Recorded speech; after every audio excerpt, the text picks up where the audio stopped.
everybody, it's Christine, and I'm going to do a weekly wrap up. I know I've missed a couple of weeks, and that's because life got hectic and I was not able to do a whole lot of reading. And I didn't want to be talking about the same two books as the last two or three videos. So, yeah, life has been very busy. It's calming down now a little bit. So I'm actually able to read for the last couple of days. So, me and my son finished Harry Potter and the Prisoner of Azkaban. So he's in the process of watching the video. Um, of course, it's a 5. We loved it. Yeah, there's not much I can say because it is book 3. So we are currently reading the next one, but I'll talk about that in a minute. I finally finished A Lady Awakened by Cecilia Grant. I think I gave it a 4 or like a 3.5. It was a little bit slow. And I wasn't really liking the main character, Martha. She was kind of a pious know-it-all who took her level in society a little too seriously, and she wouldn't allow herself to have any pleasure, whether it even be just talking to people. And so that hence the name A Lady Awakened, because along comes Theo and awakens her, you know. But it was nice to see her growth as a character by the end of the book, as well as Theo's, because Theo was pretty much a playboy. And he was ostracized or exiled to his family's estate in the country. And his father was hoping that he would kind of get the gambling playboy man out of him and give him an interest on what to do around the estate. So that, you know, does happen, but it was nice to see the growth. The writing was okay. I mean, it was just a little bit dry, a little bit slow, but yeah, if this was a little bit more explicit in the sex scenes than I was expecting. Most historical romances aren't that explicit, and this one was. So, definitely an adult book. And then I finally finished this about 5 minutes ago, and I'm so thankful it's done. It's 1,000 Nights by E.K. Johnston. It's supposed to be a retelling of Arabian Nights. The only problem is there's no actual stories that she tells him to stay alive, which is what Arabian Nights is. Scheherazade, I think is her name, tells stories to her husband, but always has a cliffhanger so that he has to come back the next night to find out what happens to the story, and it just keeps going, and there was no stories in this. It was so dry and slow until the last quarter when things start to happen. But yeah, there's demons, there's desert people, there is magical realism. So in that way it was okay, but it was slow.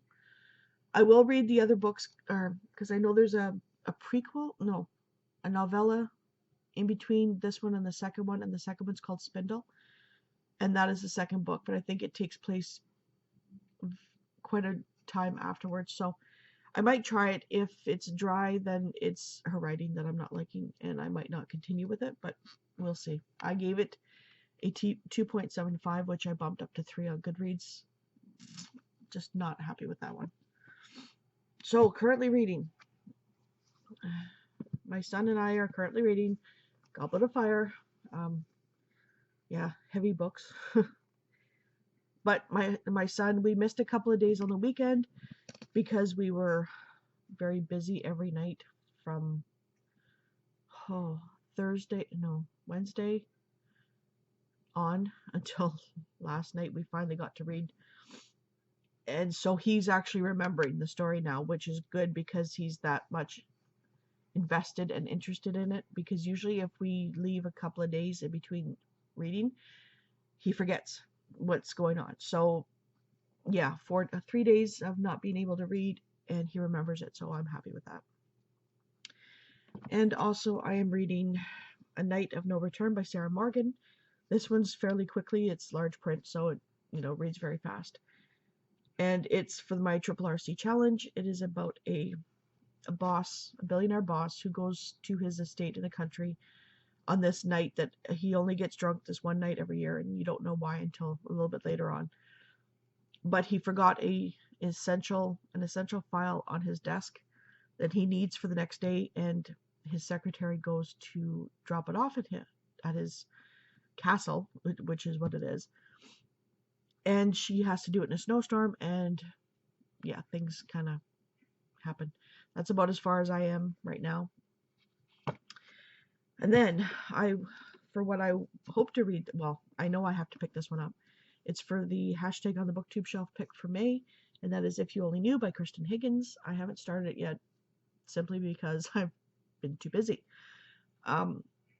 Yeah, so I will be doing my update on the 27th, which is 2 days before my wedding anniversary. And I have to read up to page 275. I don't know. I'm so frazzled and out of the loop that I don't know who does the next update right now, because I haven't watched any of them. I haven't even been able to watch any booktube videos at all because I've been so busy. And so I don't know who's doing which right now, and I'm so sorry. Yeah, so it's been a long 2 weeks. Long 2 weeks. And yeah.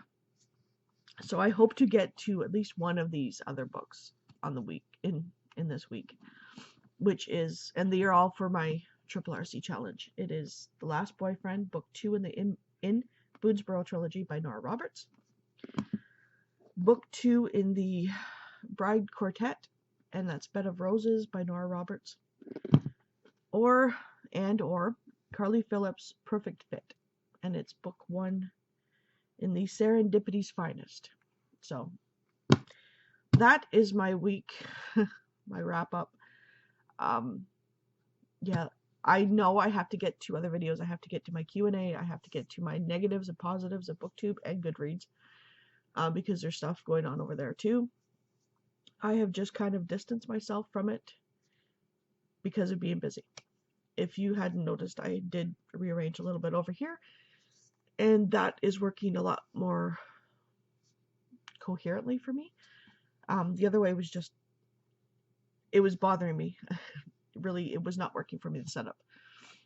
But yeah, so I hope everybody had a wonderful Mother's Day. Mine was kind of nasty until the end of the day, and that was only because of the bullies that around here, based on lies, going after my son. So that just did not help me. I need to stay away from stress, and it's really hard. But yeah, so enough about me. I'm here. I'm still alive. I just was way too busy to do anything. So I hope everybody had a wonderful week, wonderful Mother's Day, and let me know what you're reading. Same yada yada. Thank you so much for watching, and I'll see you later. Bye.